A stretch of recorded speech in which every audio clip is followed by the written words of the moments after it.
Hello everyone, Jonathan here from M Games, and I'm going to be showing you a useful technique for checking your texel density or your pixel density in textures. So this is what the basic shape we'll start out with, and then after this is what the object will look like for texturing. So let's begin by creating the object. Alright, so now that we're in a blank window, I'm going to press Shift and A and add in a mesh cube. I'm going to tab into edit mode, press G, Z, and then 1 to move it up to where the bottom face is on the floor plane. And then Alt A to deselect everything, press Shift and A and create a cylinder. I like to have it at 16 vertices, move it up. I have snapping turned on as well with absolute grid snap. That makes sure that everything is mostly aligned perfectly, or close to it. I'm going to scale it with S, and then Shift and Z, holding Control, moving it down to around there. Grab the top face, G, Z, and hold Shift and Control to move it down. Press the I key to inset, and then press the I key again. Left click to set. And now we're going to press the I key again, but this time we're going to hold Control. And there we go. Left click to set. Now we're going to make a basic unwrap. So with Edge Select turned on, we're going to select these edges.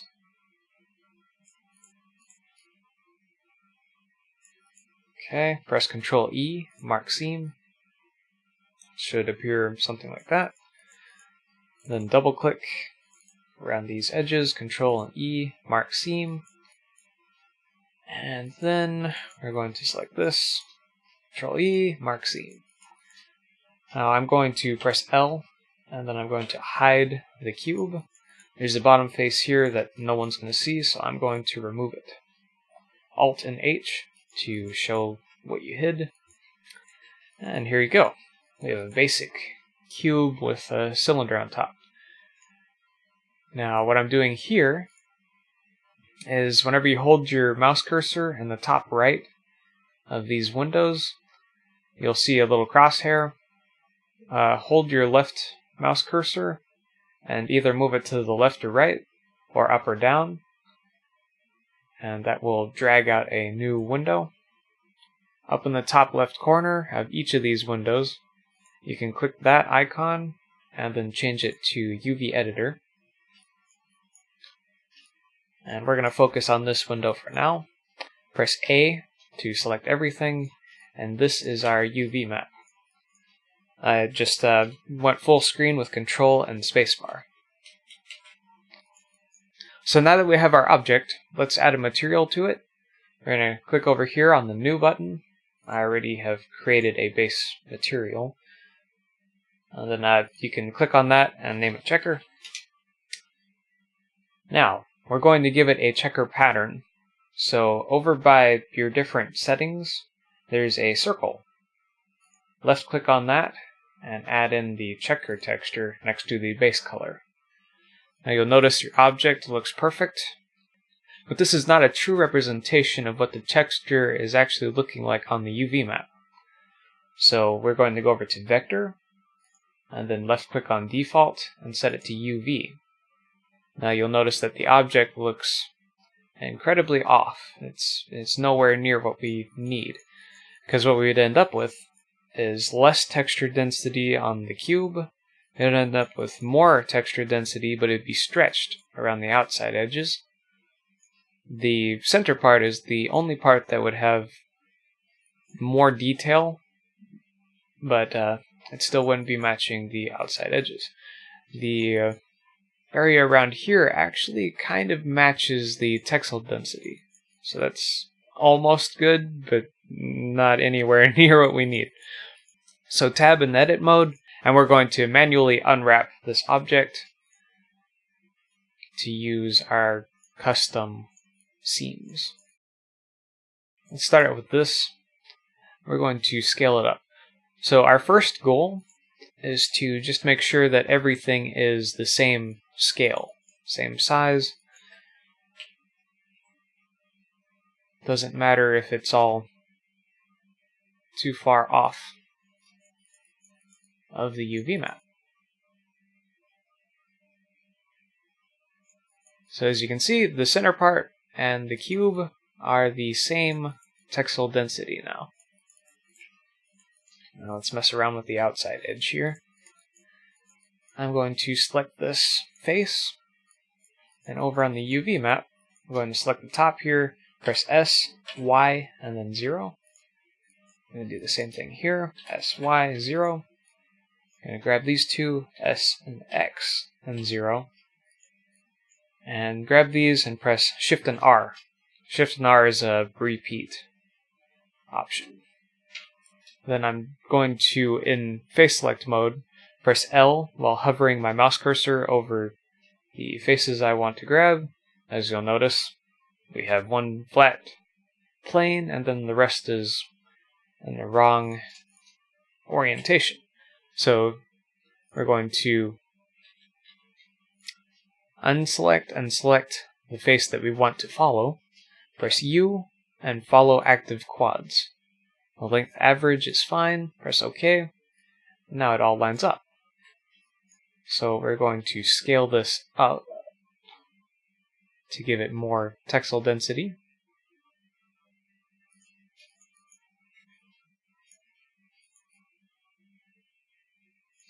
It kind of looks like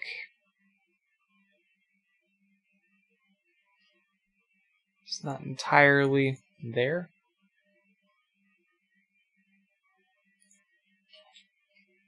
But at the same time, it's close enough.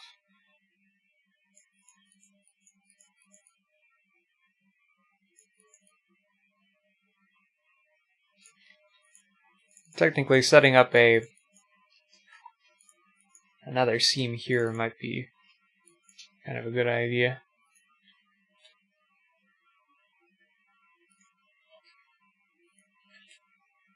Just kind of line that up.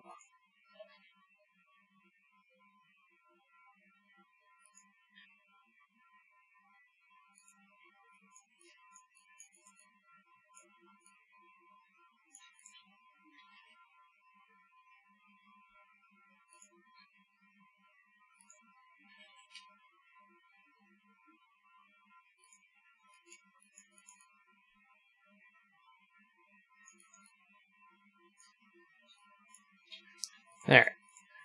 And this is probably close enough. As long as you have like pretty close to perfect squares, then that'll mean that it won't be stretched too much.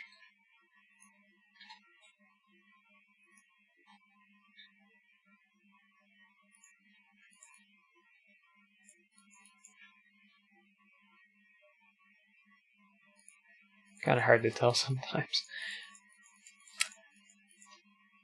Now, I told you that there were two ways of setting up the material. So I'm going to change this to shader editor. Press the N key to close that window. And this is what the checker pattern looks like. You have a texture coordinate set to UV. You have a checker texture. And then you have the principal BSDF and the material output. Usually I like to set this to 20. This is the same as setting the scale down here.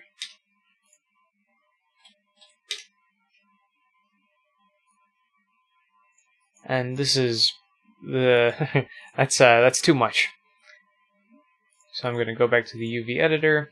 I'm just going to press scale and divide it by 2. Shift R. There.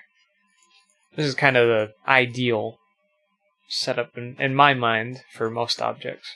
So I'm going to show you what it's like to pick out the objects with different UV setups.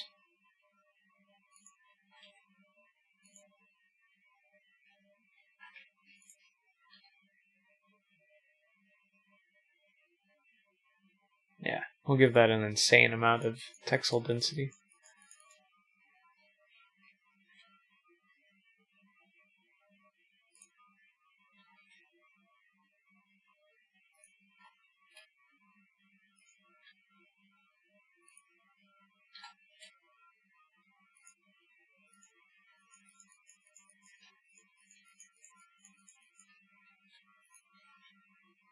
So I'm messing this up to give you a good idea of why this is important.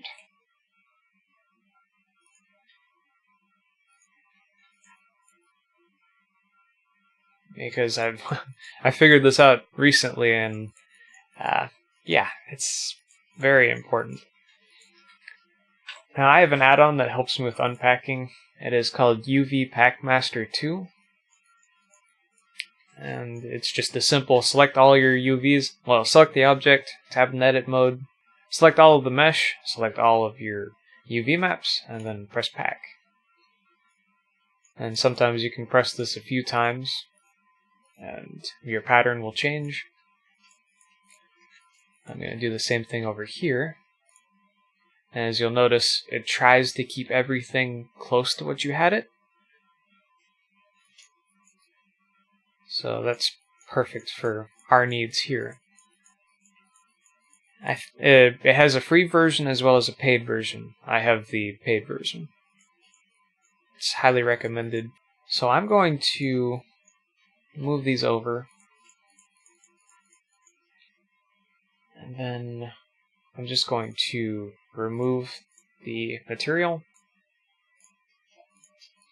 In fact, I'm going to merge these objects together. Well, it's not necessary. Let's just create a new material. We'll call it cube. And I could even just left click and hold and drag the material onto another object. Nothing really matters at this point. I hope you don't mind, but I plan on using Substance Painter just to demonstrate why this is important. Alright, so I'm just going to go to Desktop, create a new folder, Texel 1, over to Exports, Cube.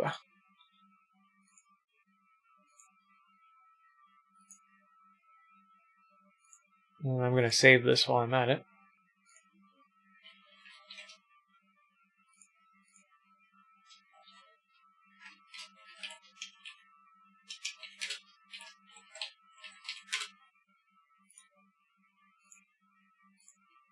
And I'm going to open up Substance Painter real quick.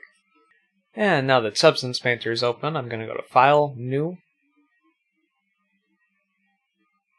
And I'll just leave it at Unity 5 for now. Doesn't really matter. Select, Exports, Cube. I forgot to smooth shade it. I'm going to join these together. Control J. And I'm going to press Control A, Location, Rotation, and Scale. Or you could have did all transforms. We're going to change this to Cube Low. We're going to duplicate this. Change it to Cube High.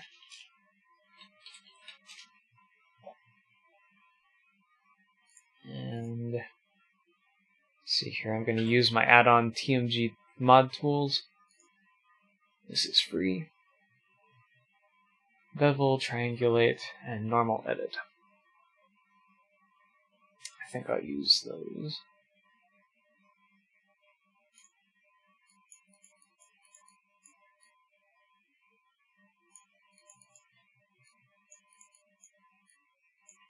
Yeah, that'll smoothen things up. And then for the low poly mesh, I'm just going to use Triangulate and Normal. I think that'll do pretty nicely. Okay, so one thing to keep in mind, since I joined the two objects together, and they're both using technically the same UV map coordinates and the same textures, I'm going to create two materials. Just cube proper and cube broken. So this one is going to be cube broken, and this one's going to be cube proper.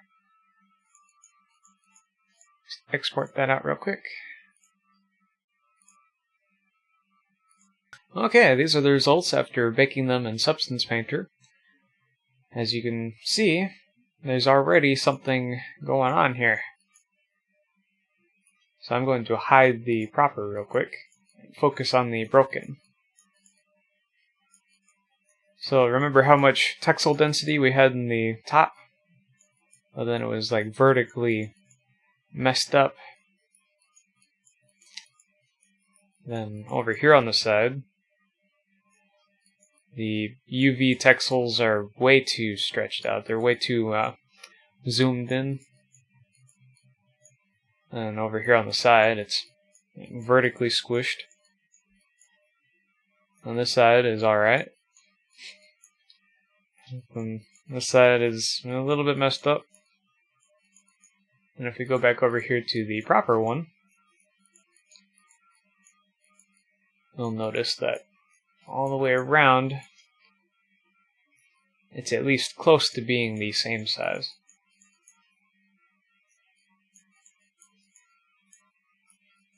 And this isn't using triplanar yet, this is just off of the UVs, or projected from the UVs. As you can see, the top is mostly identical.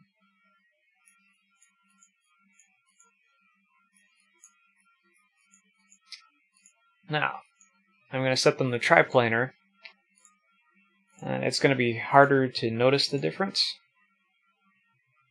but it's definitely there.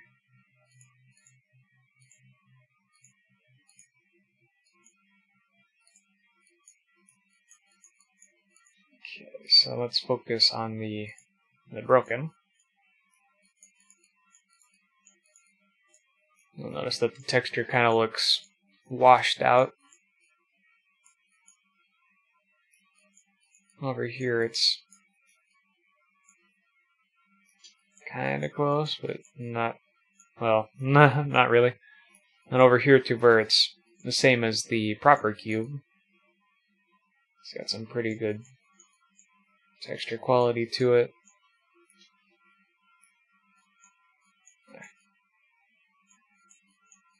If you go over to the top, you'll notice that those don't seem to line up, and then you have a seam there. Let's go over to the proper.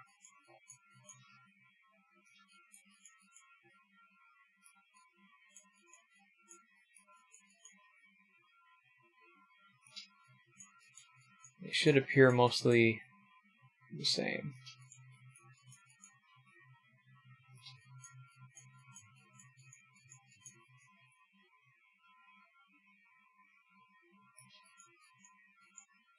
Go over to the top. Seems pretty uniform. They are getting some kind of vertical stuff. If I were to change that, I could always create another material mask, and I could always change the rotation if I was on the right object.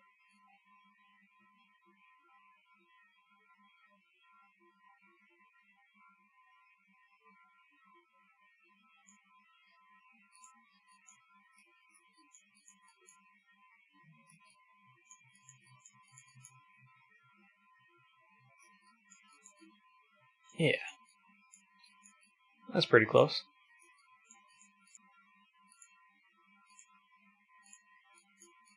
Oops.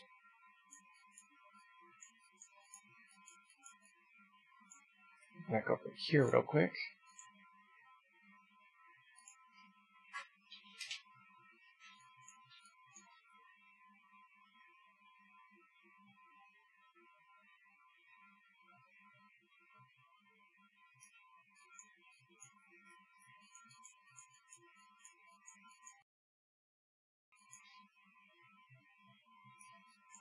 So yeah, that's the importance of using a checker pattern to show the texel density before texture painting. It will help you in so many other areas. In fact, I can show you another project I was working on.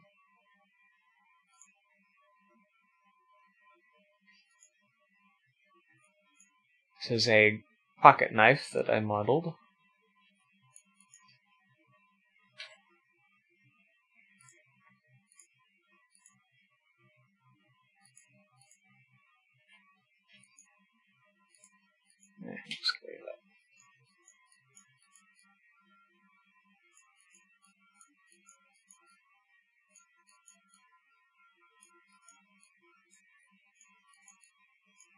And if I throw on a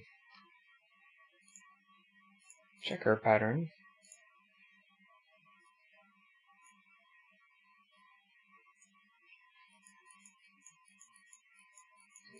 this is the result.